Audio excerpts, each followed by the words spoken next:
Sa Batangas City, isang cafe ang hindi lang nag-aalok ng masarap na kape, kundi isang pamanang puno ng pagmamahal at malasakit. Ang Solana Heirloom Cafe, isang negosyo na isinilang mula sa alaala ng isang pamilya, ay patuloy na bumubuo ng kwento sa bawat tasa ng kape. Si Jade Calabroso magbabalita. Sa pusod ng Batangas City, matatagpuan ang isang homey at cozy na cafe na perfect para sa tambayan ng pamilya at barkada. Sa loob nito, ramdam ang init ng samahan mula sa wooden interiors hanggang sa aroma ng bagong timplang kape. Solana Cafe is a family legacy. It was born out of nostalgia because of our deep connection and love with our father. Ang Solana Heirloom Cafe, matatagpuan sa Grand Tour Pioneer Laboratory, P. Noble Street, Barangay 10, Poblacion, isang coffee shop na isinilang mula sa alaala at malalim na pagmamahal sa pamilya. Bukod sa kape, ipinagmamalaki rin ng cafe ang kanilang mga pagkain, lutong bahay na may pusong Batanggenyo.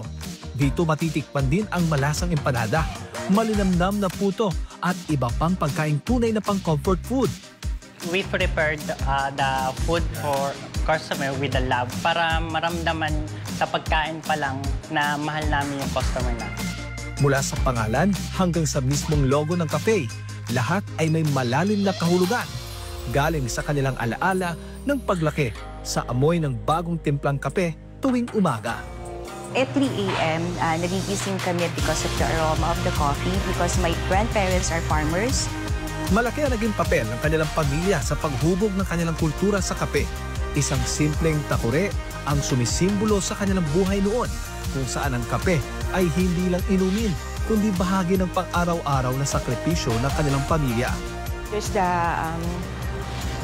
takore. We call it takore. In the morning, we would see our grandparents and my father preparing the coffee for us.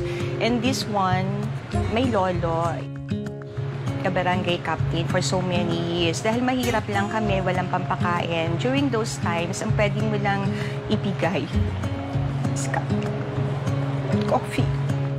Ngunit ang Solana Heirloom Cafe ay hindi lang tungkol sa kape. Ito rin ay tungkol sa pagtulong sa iba. Sa ilalim ng kanilang malasakit cup advocacy, 5 piso sa bawat tasang ibinebenta ay otomatikong napupunta sa kawang gawa. There is the single coffee cup that was taken in my house. And because of that, we came into our malasakit advocacy that for every cup of coffee, we donate 5 pesos automatically to charity. Sa loob ng 2 taon, patuloy ang kanilang charity program at sa hinaharap, nais nilang magbigay ng scholarship para sa mga batang gustong maging barista o makapagtapos ng pag-aaral. In the future, our plan is to have scholars para yung mga aspiring baristas, aspiring na makagraduate through the help of the 5 peso for every cup. Pero higit sa advokasya, ipinagmamalaki rin ng Solana ang kalidad ng kanilang serbisyo at pagkain. Ayon sa ilang parokyano, hindi lang lasa ang bumabalik sa kanila dito, kundi pati ang pakiramdam ng tahanan at pagiging bahagi ng isang magandang kwento. Here in Solana, as we have been told by the chef that was hired by Ma'am Babes, that you should be proud of what you serve to the guests. Once you're not proud of what you did, you don't serve it to the guests. It has to be the best and it has to be extraordinary for the guests to remember the experience that they had here in Solana.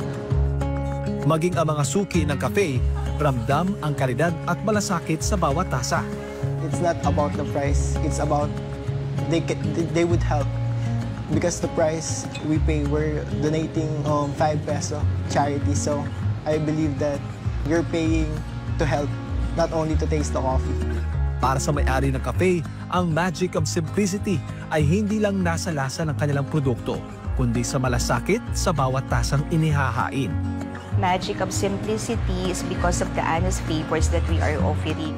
At sa bawat paghigop ng kape mula sa Solana Heirloom Cafe, hindi lang nostalgia ang mararamdaman, kundi ang tunay na lasa ng pamana at pusong handang magbahagi. Para sa Diyos at sa Pilipinas ko mahal, ito si Jade Calabroso, SMNA News.